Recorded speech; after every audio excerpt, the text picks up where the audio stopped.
Tu tu tak?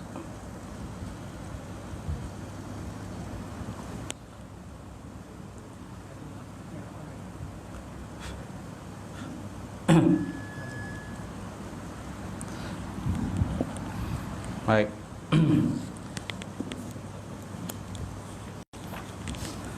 Kita mulakan pengajian malam ni dengan sama-sama membaca Ummul Kitab ila hadratin Nabi Muhammad Mustafa Rasulullah sallallahu alaihi wasallam wa ala al-kiram wa ashabil izam sya'ulahumul Fatihah.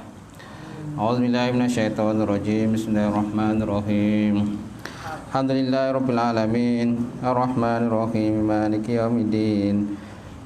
Iyyaka na'budu wa iyyaka nasta'in ihdinas siratal mustaqim siratal ladzina an'amta 'alaihim ghairil maghdubi 'alaihim waladdallin. Amin. Assalamualaikum warahmatullahi taala wabarakatuh. Alhamdulillah rabbil alamin wal 'aqibatul muttaqin wala udwana illa 'alal zalimin. Asyhadu an la ilaha illallah wahdahu la syarikalah wa asyhadu anna Muhammadan abduhu wa rasuluh. Allahumma salli wa sallim ala sayyidina wa nabiyina wa habibina wa maulana Muhammad imamil muttaqin wa qadudul amjahidin wa ala alihi wa sahbihi wa man da'a bi da'watihi wa sanna bi sunnatihi ila yaumiddin. Rabbi israh li sadri wa yassir li amri wahlul 'uqdatam min lisani yafqahu qawli. Subhanaka la ilma lana illa ma 'allamtana innaka antal alimul hakim wa la haula wa la quwwata illa billahil alim azim. Qala Allah Subhanahu wa ta'ala fi kitabil azim ba'da auzubillahi minasyaitonir rajim. Wasari'u ila maghfiratin min rabbikum wa jannatin ardu as-samawati wal ardu uiddat lil muttaqin. Sadaqallahul azim. Maksudnya, bersegeralah kamu menuju kepada keampunan Allah Subhanahu wa taala dan syurga yang luasnya di antara langit dengan bumi, yang disediakan kepada orang-orang yang bertakwa kepada Allah Subhanahu wa taala.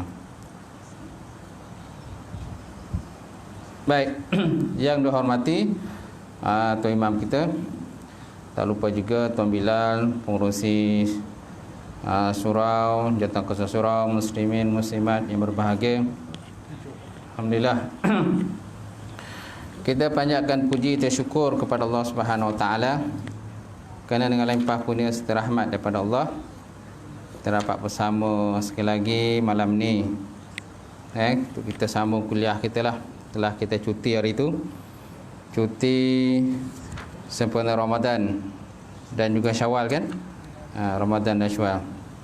Sebenarnya tuan-tuan tempat lain dah ada yang dah mula dah 3 kali kuliah tempat lain lah.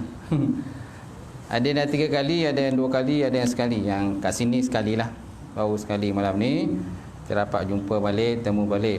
Mungkin kadang-kadang ada yang kita kadang dah terlupa dah. Maklumlah, cuti lama memang saya lupa lah. Kalau boleh nak cuti lagi tuan. Kalau boleh nak cuti lagi, tapi tak boleh nak cuti lah. Betul tak? Kalau cuti banyak-banyak kan, banyaklah benda yang lupa. Maklumlah kita ni dah berusia kan, dah ujung-ujung ni banyak yang lupa lah. InsyaAllah. Jadi malam ini kita sambung kuliah kita. Saya tak tahu muka surat berapa.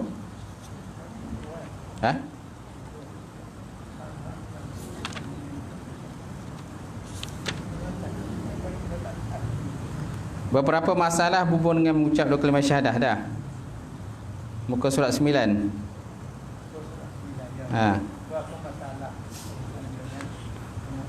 Okey, beberapa masalah berhubung dengan mengucap dua kalimah syahadah. Baik. Qala musannifu rahimahullah taala wa nafa'ana bi ulumihi fi dari amin. Tajuknya berapa masalah berhubung dengan mengucap dua kalimah syahadat. Terdapat 4 jenis manusia yang mempunyai masalah kerana kedegilan, kemunafikan, kekufuran dan juga kejahilan ketika mengucap dua kalimah syahadah. Jadi musannaf pengarang kitab mengategorikan, memecahkan masalah kepada dalam bab mengucap kalimah syahadah ni ada 4 jenis manusia lah. Pertama degil, sebabkan degil maka dia enggan mengucap kalimah syahadat. Yang kedua munafik. Munafik ni dia mengucap tapi amalannya bertentangan dengan yang sepatutnya. Kemudian kufur pula. Kufur ni ialah contohnya kufur nikmat. Dia mengucap kalimah syahadat tapi masa sama tak nak solat, tak nak puasa dan sebagainya. Kufur lah. Dan ketiga kejahilan. Kemudian yang pertama, orang yang mengucap dengan kalimah tauhid dan menyaksikan kerasulan Nabi Muhammad sallallahu alaihi wasallam, kemudian dia tidak beriktikad ataupun percaya dengan apa yang diucapkan tanpa pengetahuan yang sebenar dan tidak tergambar di fikirannya dari segi sah atau tidaknya ucapan itu, benar atau dusta, betul atau salah, lalu bergelumanglah hidupnya dengan kemaksiatan tanpa ada batas lagi. Kalau ditanya, apakah maksud kejadian kamu? Apakah maksud kejadian kamu? Lalu dia berkata, saya seperti manusia lain juga, melakukan kesalahan dan dosa, manusia biasa. Mereka degil dan menghindari kebenaran. Inilah barangkali yang disabdakan oleh Rasulullah sallallahu alaihi wasallam. Dan jika si mati itu seorang munafik, dia menjawab soalan malaikat di dalam kuburnya dengan berkata, aku mendengar orang ramai berkata begitu, maka aku pun berkata begitulah sebagaimana mereka kata. Aku tak tahu sebenarnya benda tu benar atau tak benar, ya ataupun tak ya. Lalu kedua-dua malaikat berkata, memang kami tahu engkau berkata demikian. Hadis menurut riwayat daripada Abu Daud. Lalu diseru oleh penyeru daripada langit, sesungguhnya orang itu berdusta, maka bentangkanlah kepadanya satu hamparan daripada neraka dan pakaikanlah dia pakaian daripada neraka, serta dibukakan untuknya pintu neraka. Ini kategori orang yang pertama lah. Apa makna pertama tadi tuan? Degil lah, kedegilan. Orang yang mengucap kalimah syahadat tadi dan menyaksikan kerasulan, kemudian dia tak bertikad percaya dengan apa yang dia ucap. Dia mengucap kalimah syahadat, dia ucap-ucap, tapi dalam hati dia ada perasaan degil ataupun inat bahasa Arab lah. Inat, degil ataupun hanya sekadar di mulut je lah, itulah. Orang mengucap, dia pun mengucap, kan? Orang kahwin sila lain. Ni ustaz, orang kahwin, dia kahwin lah. Kenapa kahwin? Alah, aku tengok orang kahwin, aku pun kahwin lah. Kenapa kau pergi? Tengok orang pergi, aku pun pergi lah sekali. Main ikut-ikut orang sajalah. Ni golongan pertama tadi, di mana orang yang mengucap dengan kalimah tauhid dan menyaksikan kerasulan Nabi Muhammad SAW, kemudian dia tidak beretikad, nampak? Dia tidak percaya dengan apa yang diucapkan tadi tanpa pengetahuan yang sebenar dan tidak tergambar di fikirannya daripada segi sah ataupun tak ucapan itu. Dia pun tak ada fikir sah ke tak sah ke ucapan itu, benar ke dusta, betul atau salah. Lalu bergelumang hidupnya tadi dengan maksiat kepada Allah Ta'ala tanpa batasan lagi. Ini ciri-ciri orang yang pertama lah. Ciri orang yang pertama. Itu yang dia kata tadi, degil, kedegilan. Jadi kalau kita tanya pada dia, apakah maksud kejadian kamu? Ataupun kenapa kau buat macam ni? Kenapa perangai dan PL kau ni macam ni? Kau ada mengucap kalimah syahadat, tapi dalam masa yang sama kau buat dosa dan juga maksiat kepada Allah tanpa segan silu kau buat. Maka lalu dijawab apa tuan-tuan? Saya seperti orang lain juga, melakukan kesalahan dan dosa. Aku pun manusia biasa juga. Jadi sikap mereka degil. Inat. Ain nun alif dal, inat. Mereka degil dan menghindari kebenaran tadi. Ini ciri lelaki pertama. ataupun ciri orang ataupun golongan yang pertama. Degil lah. Dia ucap-ucap macam tu lah. Kan? Dia tak masuk apa yang ucap tu dalam hati dia. Tak masuk dalam hati dia lah. Hanya ikut-ikut orang. Macam tu. Inilah barangkali yang sabda Rasulullah SAW. Dan jika si mati itu seorang munafik, dia menjawab soalan malaikat dalam kuburnya dengan berkata, aku mendengar orang ramai berkata begitu, maka aku pun berkatalah seperti mereka. Aku tak tahu ada benar atau tidak. Aku tak tahu apa aku ucap tu betul ke tak betul ke. Orang ucap, aku pun ucap lah. Kan? Macam tu. Tapi dalam praktikal dia tak ada. Semayangnya tak ada, puasa tak ada, semua tak ada. Nampak tak? Berbeza dengan munafik. Munafik dia ada ciri juga kedegilan itu. Kan? Tapi dalam masa sama, dia masih lagi solat kalau munafik ni. Munafik masih lagi solat, munafik masih lagi puasa. Munafik ada yang kata bersedekah dan sebagainya. Jumpa dalam konteks bersedekah ni, orang munafik ni dia malas sikit bersedekah. Okey.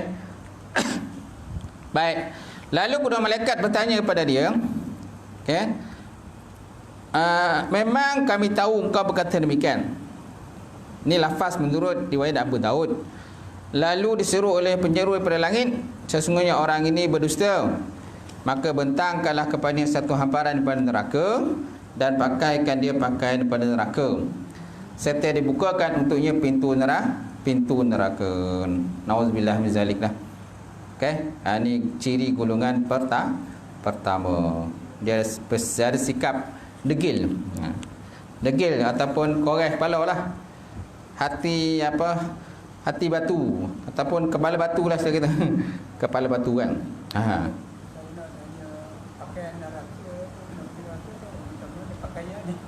Pakaian neraka itu antaranya lah seperti yang dibuat daripada tar. Tar kan panas kan. Itulah antara ciri-ciri pakaian neraka, penghuni neraka. Baik, yang kedua pula. Yang kedua, orang yang mengucapkan dua kalimah syahadat tetapi disertai dengan perkara-perkara yang tidak menghasilkan iman, atau perkara-perkara yang membatalkan dua kalimah syahadah dengan ucapan yang tidak memberi makna iman dan tauhid, seperti golongan ahli bidah. Bahkan terdapat di kalangan orang yang murtad selepas dari wafatnya baginda Rasulullah sallallahu alaihi wasallam. Mereka yang mengucap kalimah syahadah di samping itu mempercayai juga kepada Musailamah Al-Kazab, nabi palsu yang mengaku sebagai nabi. Sesungguhnya mereka itu diperangi oleh para sahabat walaupun mereka mengucap dua kalimah syahadah.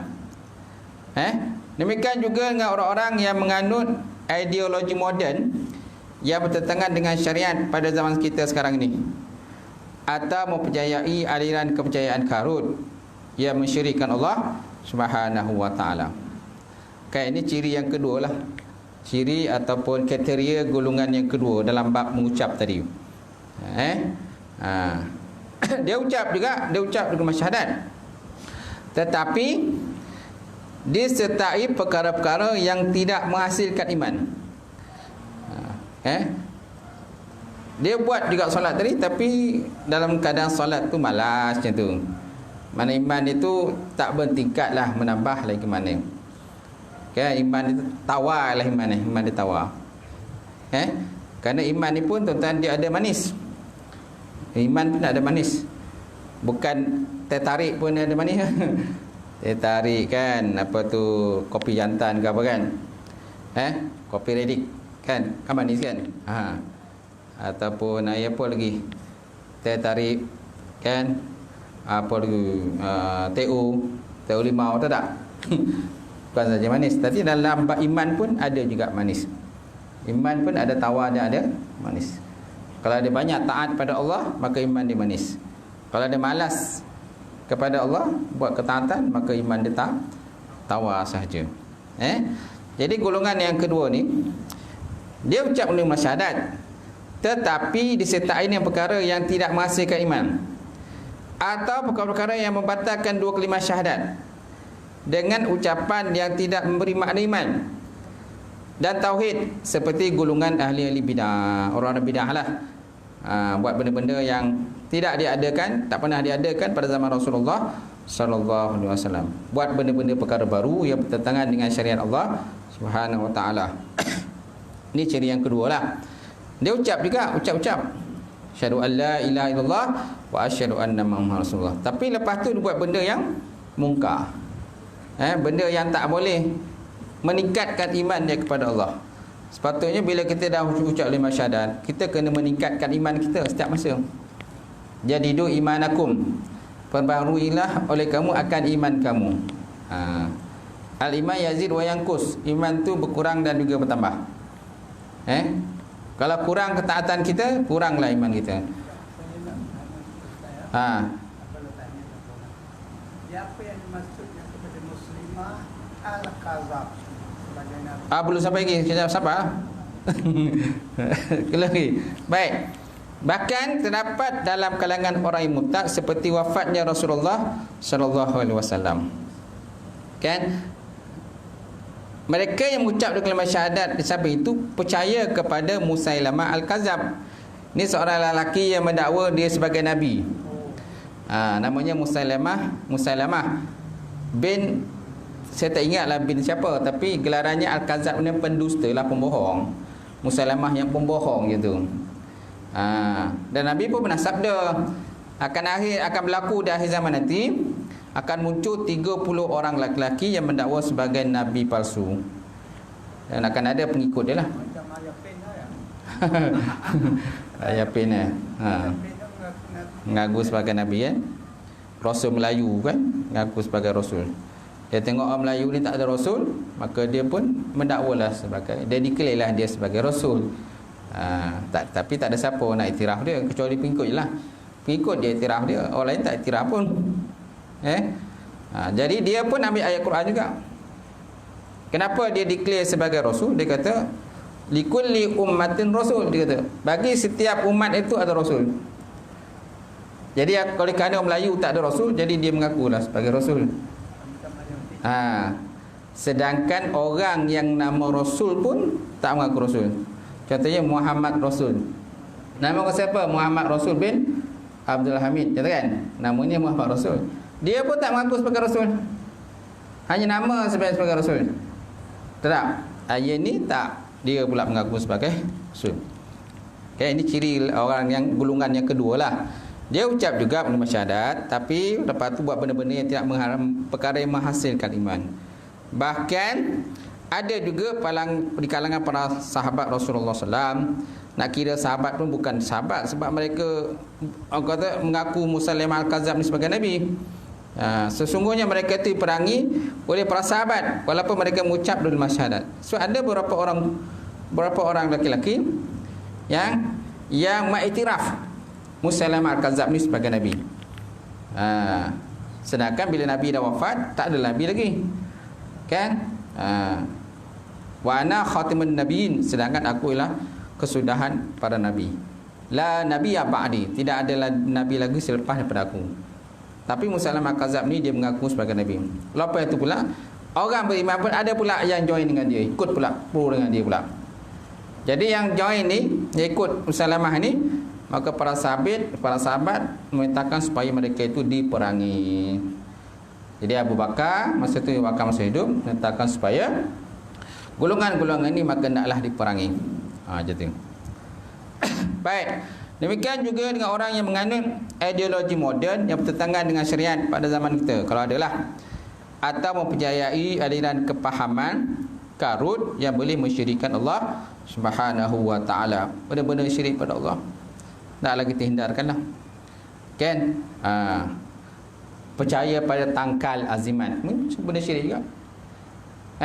Dia percaya contohnya cincin yang dia pakai tu dia ada kuasa sakti lah, macam lah. Dia percaya cincin tu dapat menghindarkan dia daripada bala bencana. Kan? Ini benda yang syirik lah kepada Allah Ta'ala. Perkara-perkara tahyul, kan? Tolak balak, mandi safar. Dulu kan ada mandi safar, sekarang tak ada lagi lah. Dulu ada mandi safar, tolak balak kan, mandi tolak balak. Tapi di Indonesia masih ada lagi tu. Mandi safar tu, tolak balak. Kan? Dia bawa dia punya ayam golek, dia semua pulut kuning semua, kambing semua kan? Sembelih kambing tu. Lepas tu bawa tepi pantai tu dihanyutkanlah. Hanyutkanlah ke laut dengan tujuan untuk bagi makan kepada hantu laut. Tujuan nak bagi makan hantu laut. Ini adalah perkara yang syirik kepada Allah Subhanahu Wa Taala. Baik, yang ketiga, bagaimana ciri yang ketiga pula dalam bab mengucap kalimah syahadat ini? Ketiga, orang yang mengucap dua kalimah syahadat tetapi beretikat lain daripada itu dengan cara berpura-pura. Apabila bertemu dengan orang beriman mengucap syahadah, tetapi bila bersama orang kafir mengucap pula perkataan kufur. Ini dikatakan munafik lah ni. Ini tepat ni munafik ni. Ni munafik. Ketiga ni. Orang yang mengucap kalimah syahadah tetapi beriktikad atau berpegangan selain pada itu dengan cara dia berpura je. Apabila bertemu dengan beriman dia mengucap kalimah syahadat. Tapi bila sama orang kafir kan mengucap pula dengan kalimat-kalimat kufur dan mempersendakan Islam dan juga penganutnya. Ini dikatakan sebagai orang munafik. Sesuai dengan firman Allah Taala Al-Quran surah Al-Baqarah tu. Wa iza laqul ladzina amanu qalu amanna wa iza khalau ila syayatinihim qalu inna ma'akum innama nahnu mustahzi'un. Allahu yastahzi'u bihim wa yamudduhum fi tughyanihim ya'mahun. Maksudnya wa iza laqul ladzina amanu, dan apabila mereka itu bertemu dengan orang-orang beriman, qalu amanna, mereka berkata kami beriman. Kepala munafik kalau pada zaman Nabi Muhammad SAW tu namanya siapa? Abdullah bin Ubay. Abdullah bin Ubay ni kepala munafik. Tapi Nabi tak bunuh dia. Walaupun Nabi tahu dia ni seorang munafik, Nabi tak bunuh dia. Kenapa? Kerana dia pun sama solat. Sama solat dengan Rasulullah SAW, dengan para sahabat. Para sahabat solat, dia pun solat juga lah. Tapi dia ada ciri-ciri kemunafikan. Berpura-pura lah. Sebab kalau dia tak berpura-pura, maka hilanglah pengaruh dia. Tak ada siapa yang peduli dengan dia lagi. Bila kalau dia tak berpura-pura, kan, jadi tak ada orang nak ikut. Dia kena berpura-pura lah. Barulah dia akan mendapat bahagian-bahagian. Kalau contoh dia terlibat dalam perang, menang dalam perangan tadi, dia pun dapat harta ghanimah juga. Dia juga dapat harta ghanimah. Kalau dia terlibat dalam peperangan, orang Islam lawan orang kafir, dia join sekali, dia pun dapat harta ghanimah, harta rampasan perang juga. Cuma hakikatnya dia tidak beriman kepada Allah Subhanahu Wa Taala. Baik. Kemudian wa iza khalau ila syayatinihim qalu inna ma'akum innama nahnu mustahzi'un. Dan apabila mereka bertemu dengan syayatinihim, syaitan-syaitan mereka. Mana syaitan-syaitan mereka inilah pemimpin-pemimpin mereka lah di kalangan orang kafir. Qalu, mereka berkata, inna ma'akum, sebenarnya kami ini bersama dengan kamu. Innama nahnu mustahzi'un, hanya saja kami ni hanya berpura-pura je. Kami pura-pura je berbaik dengan Muhammad ni. Tapi kalau ada masa terluang, kami akan belasah Muhammad, dia akan sendakan baginda Rasulullah. Ada peluang setan, dia akan sendakan baginda Rasulullah sallallahu alaihi wasallam. Itu ciri munafik. Kemudian Allah Ta'ala sebut Al-Quran, Allahu yastahzi'u bihim wa yamudduhum fi tughyanihim ya'mahun. Allah Subhanahu Wa Ta'ala memperolok-olokkan mereka, wa yamudduhum, dan membiarkan mereka terumbang-ambing dalam kesesatan, fi tughyanihim ya'mahun. Faham? Ini ciri-ciri orang munafik. Di samping itu tuan-tuan, ada juga Nabi SAW menyebut tentang ciri munafik. Rasulullah bersabda, dia kata ayatul munafik salasah. Iza haddasa kazaba, wa iza wa'ada akhlafa, wa iza utmina khana. Wa fi riwayatin wa iza khasama fajara. Atau kama qala Rasulullah SAW. Tanda munafik itu ada tiga. Tanda munafik ada tiga. Ciri munafik ada 3. Pertama, apabila dia berkata-kata maka dia berbohong. Dia cakap tapi cakap bohong. Bila dia cakap tuan-tuan, kita pun tak boleh nak lawan dia cakap tu. Macam real betul lah, macam betul cakap, tapi sebenarnya bohong, kan? Itu yang bahaya tu kan. Yang kedua, wa iza wa'ada akhlaf. Bila dia berjanji, dia sering memukiri janji. Janji kan main lagi, kan? Lepas tu tak laksanakan janji. Okay?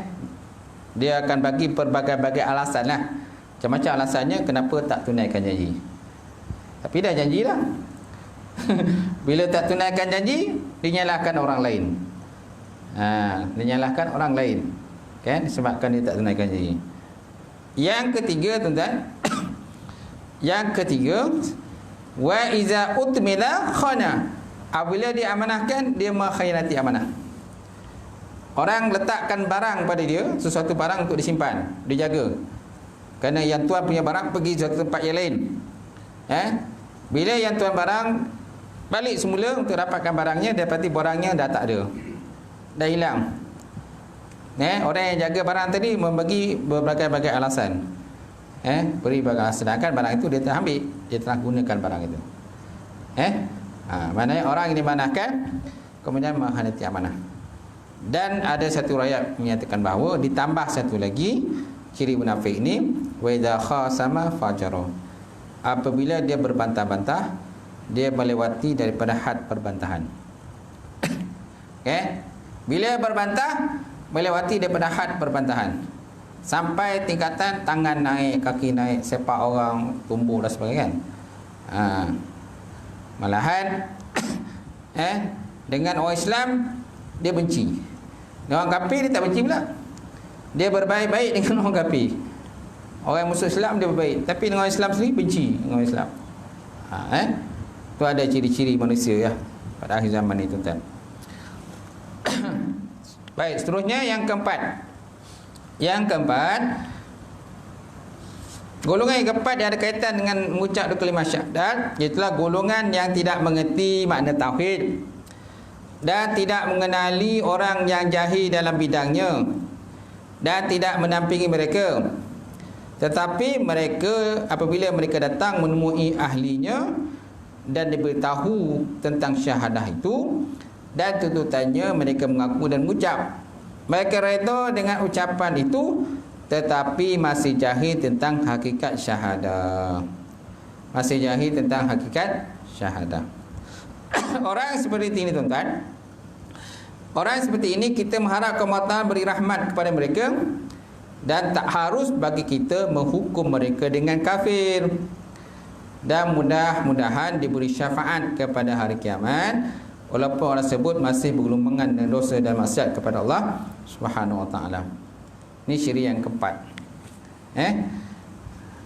Ciri keempat ni, golongan yang tidak mengerti makna tauhid. Dia malah belajar kan, mana nak tahu makna tauhid? Ataupun belajar, tapi belajar macam tu lah. Kerja datang, kerja tak datang. Kerja ada, kerja tak ada, kan? Kadang ada orang belajar ni tengok guru. Kalau gurunya itu selebriti terkenal, kan? Selalu keluar dalam TV ke, orang pun datang ramai-ramai, kan? Tapi kalau guru tu guru biasa je, guru yang tak terkenal, jadi orang pun tak datang. Tak? Orang pun tak datang. Sebab tak boleh macam tu. Tak kira lah orang terkenal ke tak terkenal pun, kita lah guru tu. Kalau kita nak yang terkenal, sebenarnya kita yang kena perkenalkan dia. Tak? Kita kena perkenalkan guru itu, barulah guru tu jadi terkenal. Kita nak cari guru yang terkenal, yang hebat, yang selalu keluar dalam TV ceramah dan sebagainya. Bila ada guru terdatang, barulah kita datang. Tapi bila guru yang tak terkenal, kita tak datang, tak ambil tahu pun, kan? Orang yang dah terkenal tak perlu nak terkenalkan lagi. Apa kita nak terkenalkan, dia dah terkenal. Yang guru yang tak terkenal itulah yang kita perlu terkenalkan, kan? Itu yang sepatutnya kita ambil. Tu yang sepatutnya. Kadang orang tak faham. Dia nak mengaji pun tengok guru, siapa guru lah. Dan guru pun sebenarnya tak minta pun terkenal. Tak ada minta pun terkenal. Biar kita terkenal oleh penghuni langit berbanding dengan terkenal oleh penghuni bumi. Tak guna kalau terkenal di kalangan penghuni bumi, maka penduduk bumi, sedangkan penduduk langit tak terkenal. Tak kenal pun kita. Kalau boleh penghuni langit, para malaikat mengenali kita lah. Yang sepatutnya. Betul tak? Satu lagi, kan, kalau in case kalau terjadi contoh musibah, kemalangan, kan, kematian dan sebagainya, siapa yang datang ziarah? Guru yang terkenal tu ke guru yang tak terkenal? Siapa yang datang ziarah kita? Biasalah guru yang tak terkenal tu lah. Guru yang tak terkenal tu yang datang mak kita, ziarah kita, kan. Bukannya guru yang terkenal itu. Guru yang tak terkenal dia sibuk. Dia terkenal sibuk ngajar sana, ngajar sini, kan. Kuliah sana, kuliah ni, dia tak ada masa nak datang. Kalau dia dah terkenal kerana orang siri yang memperkenalkan dia, alhamdulillah lah, tak apalah. Kadang ada juga guru, kadang dia tak nak terkenal pun, tapi orang terkenalkan dia. Orang up dia lah, naik dia. Dia tak nak di-upkan, tapi orang nak upkan dia. Jadi baik. Jadi golongan yang keempat, kembali semula tadi, golongan yang keempat, golongan tidak mengerti makna tauhid dan tidak mengenali orang yang ahli dalam bidangnya dan tidak mendampingi orang ahli tauhid, tetapi apabila mereka datang menemui ahlinya dan diberitahu tentang syahadah dan tuntutan syahadah, mereka lalu mengaku dan mengucap, mereka reda dengan ucapan itu tetapi masih jahil tentang hakikat ucapan. Dia mengucap syahadah, tapi banyak jahil lah. Apa tuntutan syahadah tu dia tak tahu. Dah tak tahu, malah pula belajar. Kalau tak tahu, belajar, alhamdulillah lah. Tak tahu, kena belajar. Kerana ada di kalangan manusia ni kadang-kadang dia tahu benda tu, tapi dia tak nak datang. Dia ada pengajian, dia tahu ada pengajian, tapi tak datang. Dia tak kerja pun. Dia tak kerja pun malam tu, kan? Malam tu tak kerja. Jadi tak nak datang. Jadi rugilah. Kan, guru datang bawa ilmu, bawa mutiara, tapi kita tak nak ambil mutiara tu. Berbahagialah orang yang datang ambil mutiara tu, buat balik. Kerana ilmu tu diibaratkan macam mutiara. Ilmu diibaratkan macam permata ataupun mutiara. Guru datang bawa permata, mutiara. Orang yang faham tentang kelebihan ilmu, dia datang lah. Datang ambil lah permata tu, mutiara tu buat balik rumah. Yang tak faham kelebihan ilmu, kan, dia tak datang lah. Kerana dia tak pandang daripada sudut macam tu. Ilmu tu macam mutiara, permata. Kalau dia pandang macam tu, dia ada. Faham kan? Orang yang seperti ini, mereka mengharapkan Allah Ta'ala memberikan rahmat pada mereka, dan tidak harus bagi kita menghukum mereka dengan kafir. Itu sebabnya tuan, dalam bab tuduh-nuduh ni, sebaik-baiknya kita jangan cepatlah tuduh orang kafir. Nabi SAW sabda, barang siapa menuduh orang kafir sedangkan orang itu tidak sebagaimana dituduh, maka tuduhan itu kembali kepada orang yang menuduh. Tuduh itu kembali kepada orang yang menuduh. Nampak? Sebabnya kita jangan cepat-cepat menuduh orang kafir. Kalau orang tu bukan sebagaimana kita dakwa, kembalinya kepada diri kita sendiri. Auzubillah min zalik. Yang penting pada kita doakan supaya orang itu mendapat taufik hidayah daripada Allah Subhanahu wa taala. Baik. Kemudian Nabi SAW bersabda, "Innallaha sayukhlisu rajulan min ummati ala ru'usil khalaiq yaumil qiyamah. Fayanshuru ilaihi tis'ata wa tis'ina sijjilan. Kullu sijjilin mislu muddil basar." Mislu muddil basar. Fayaqulu apalaka uzrun aw hasanatun. Fayaqulu la ya rabbi. La ya rabbi. Faqalu fayaqulu bala inna laka indana hasanatan. Wa innahu la zulma alaika al-yawm. Fatukhraju lahu bitaqatun, bitaqah. Bitaqah ni macam satu lembar kertas, bitaqah. Pihak padanya asyhadu an la ilaha illallah wa anna Muhammad Rasulullah, abduhu wa rasuluh. Fayaqulu ukhdur waznaka. Fayaqulu ma hazi bitaqah ma hazi sijilat. Faqala fa innaka la tuzlam. Qala fatudau sijilat fi kafatin fatashatil sijilat fatashatil sijilat wasaqulatil bitaqah wala yaskuru ma'a ismillahi syai'un wala yaskuru ma'a ismillahi syai'un. Atau kama qala Rasulullah sallallahu alaihi wasallam. Ini ada kursi sebenarnya. Ini ada kursi itu kan. Ini bukan adik biasa. Ini adik kursi. Allah Ta'ala sebut, dia kata innallah sayukhlisu rajulan min ummati ala ru'usil khalaq yaumil qiyamah. Sesungguhnya Allah Ta'ala akan memberi keistimewaan kepada seseorang daripada kalangan umatku dengan memanggilnya di khalayak ramai pada hari kiamat. Sesungguhnya Allah Ta'ala akan berikan satu kelebihan kepada seorang lelaki. Kata sesiapa je lah daripada umatku, kata Nabi SAW, ketika mereka itu besok dihimpunkan di pada mahsyar. Fayanshuru ilaihi tis'ata wa tis'ina sijilan. Kemudian lelaki tadi dibawa pada dia sebanyak 99 sijilan, lembaran, gulungan ataupun lembaran lah. Lelaki tadi dibawa di hadapan Allah Ta'ala kan. Bila dah dihadap Allah Ta'ala, dia dibawa, malaikat bawa pada lelaki itu 99 gulungan amalan dia. Kullu sijilin mislu muddul basar.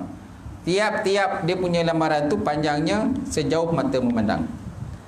Sejauh mata memandang. Okey. Dan dia punya amalan tadi, semua amalan tu buruk je. Tak ada amalan baik dah. 99 tu kan, dia punya amalan gulungan tadi. Satu gulungan bayanglah antara timur ke barat, sejauh mata memandang. Ada 99 gulung. Kalau ikutkan logik akal, confirm neraka lah. Tak? Confirm neraka tu tak? 99 gulungan amalan keburukan dia. Fayaqulu, maka tiba-tiba Allah Ta'ala berfirman, falaka uzrun aw hasanatun. Dia kata, adakah bagi engkau itu keuzuran ataupun kebajikan? Allah Ta'ala berfirman kepada lelaki itu, falaka uzrun aw hasanatun. Adakah maka kepada engkau itu keuzuran ataupun kebajikan? Fayaqulu, maka berkatalah lelaki tadi, la ya Rabbi, tidak ada ya Allah Ta'ala. Fayaqulu, maka Allah Ta'ala berfirman, bala inna laka indana hasanatan. Bala, ya, sesungguhnya bagi engkau tu di sisi kami itu sebenarnya ada kebaikan.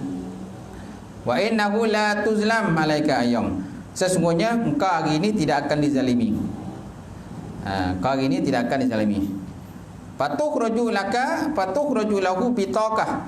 Kemudian tiba-tiba malaikat pun mengeluarkan satu cebisan kertas. Fiha, yang tertulis pada kertas itu, asyhadu an la ilaha illallah wa asyhadu anna Muhammadan abduhu wa rasuluh. Apa yang tertulis pada lembaran kertas tu kan? Itulah kalimah syahadah yang dia tuturkan waktu dalam dunia dahulu. Kalimah syahadah yang dituturkan dalam dunia dahulu. Asyhadu an la ilaha illallah wa asyhadu anna Muhammadan abduhu wa rasuluh. Fayaqulu, kerana Allah Ta'ala berfirman, uhdur waznaka, hadirkan oleh kamu akan timbangan engkau. Allah Ta'ala berfirman kepada malaikat, bawa timbangan. Ni kita nak timbang di penyamalan ni. Fayaqulu, maka berkata laki-laki itu, ma hazihi bitaqah ma hazi sijilat. Apakah ini lembaran kertas beserta ini gulungan kertas? Kan, apa maknanya ni ya Allah? Satu lembar kertas tertulis syahadah, sedangkan amalan keburukannya 99 gulung. 99 amalan gulung, amalan kejahatan. Masya Allah, tuan-tuan. Faqala, maka Allah Ta'ala berkata, fa innaka la tuzlamu. maka sungguhnya engkau hari ini kamu tidak dizalimi.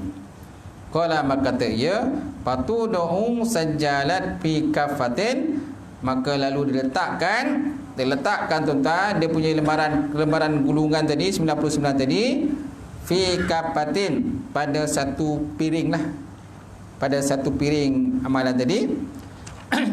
Fatashatil sijilat wasaqatil bitaqah wala yasburu ma ismillahi ta'ala. Kan?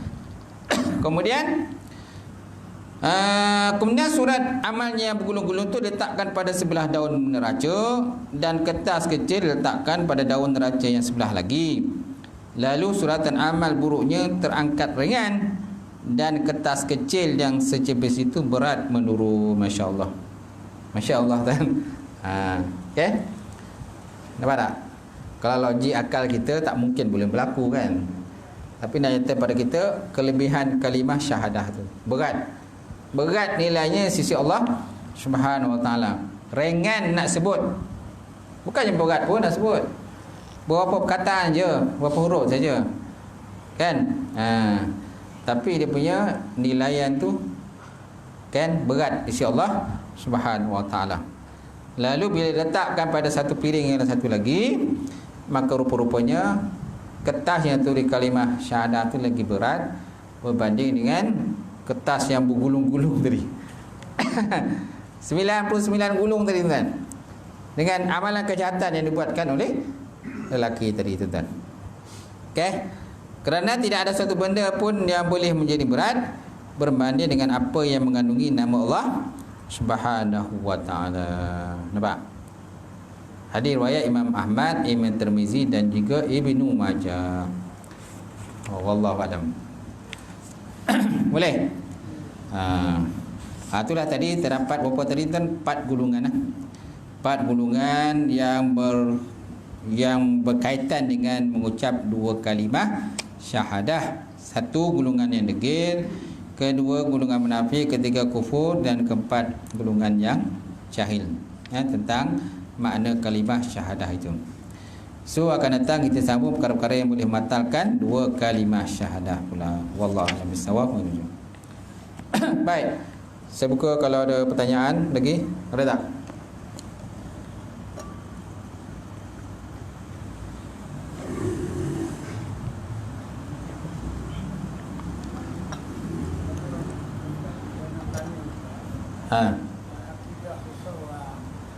Yang selalu mengata, dia kata kenapa yang buatkan sakwah tu dah letak di hari itu, kenapa tak buat itu? Dia buat di Indonesia ala kata terus kalau orang datang kita dapat duit, itu orang rosak akidah. Yalah. Itulah manusia yang rosak akidah. Yalah, tuan dah jawab tu. Allah dah letakkan di sana. Yalah. Kerana Kaabah tu ada sejarah dia. Kaabah tu ada sejarahnya. Satu lagi, Nabi dilantik pada orang Arab, bukan lantik di kalangan orang Melayu. Kan? Kalau Nabi dilantik daripada orang Arab, lepas tu Kaabah duduk kat Malaysia, susah juga Nabi nak datang tengok Kaabah. Jauh kan? Jauh. Nak datang tengok Kaabah ni kat Malaysia pula. Rosak akidah. Tak betul itu. Kita kena penjelaskan pada dia. Jadi apa kita nak buat itu? Ha? Kita doa pada Allah supaya tunjukkan itu. Yalah, tunjukkan pada dia. Hidayah pada dia. Satu lagi cerita ke Orang rosak Kaabah ni, dia ada kisah dia, dia ada cerita ada sejarah dia. Daripada dulu lagi, daripada zaman Nabi Ibrahim lagi dah ada dah. Kalau zaman ada orang mengatakan pada zaman Nabi Adam pun dah ada dah Kaabah tu.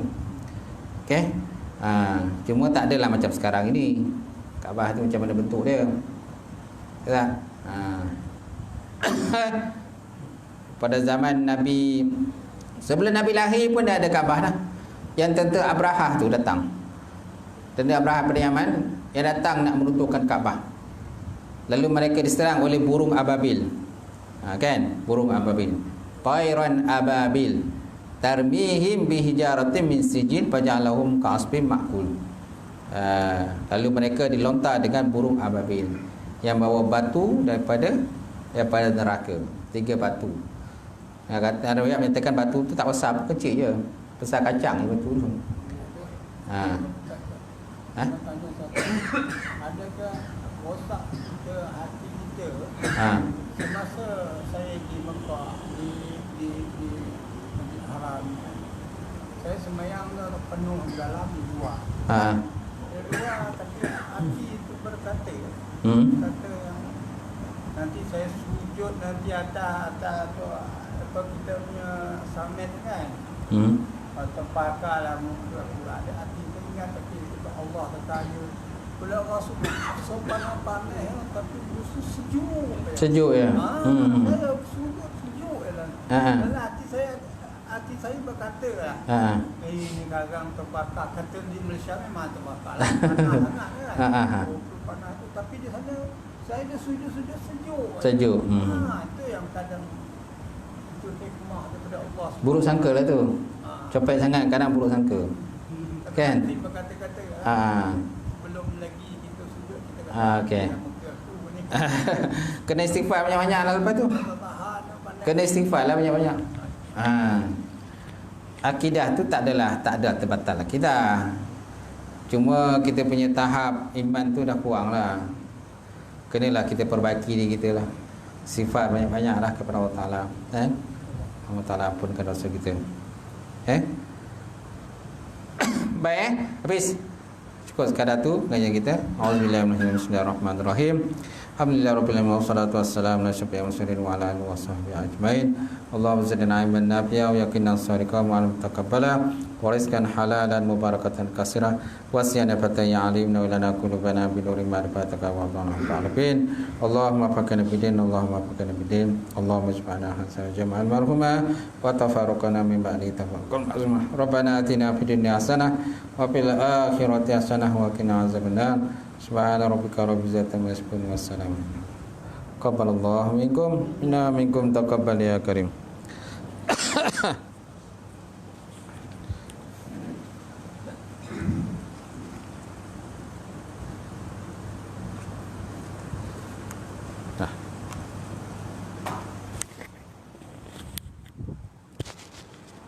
Allah.